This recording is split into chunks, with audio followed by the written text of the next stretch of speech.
നവരാത്രിയുടെ 4-ാമത്തെ ദിവസം കൂഷ്മാണ്ഡ എന്ന സങ്കല്പത്തിലാണ് ദേവിയെ ആരാധിക്കേണ്ടത്.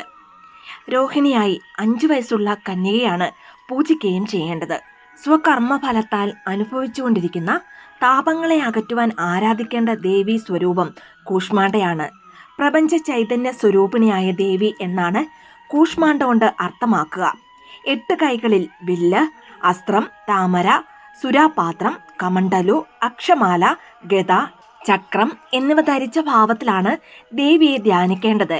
പ്രയാസങ്ങൾ തരണം ചെയ്യുന്നതിനും ദുരിതങ്ങൾ അകലുന്നതിനും സൂര്യഗ്രഹദോഷങ്ങൾ മാറുന്നതിനും ഈ ഭാവത്തിൽ ദേവിയെ ആരാധിക്കുന്നത് നല്ലതാണ്.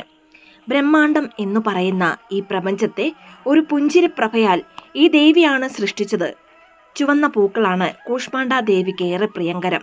ഓം ദേവി കൂഷ്മാണ്ഡേ നമഃ എന്ന മന്ത്രം ചൊല്ലി ദേവിയെ പ്രാർത്ഥിക്കാവുന്നതാണ്. ഇതുകൂടാതെ യാ ദേവി സർവഭൂതേഷു മാ കൂഷ്മാണ്ഡ രൂപേണ സംസ്ഥിത നമസ്തസ്യേ നമസ്തസ്യേ നമസ്തസ്യേ നമോ നമഃ ഈ ദേവീ സ്തുതിയും ചൊല്ലാവുന്നതാണ്.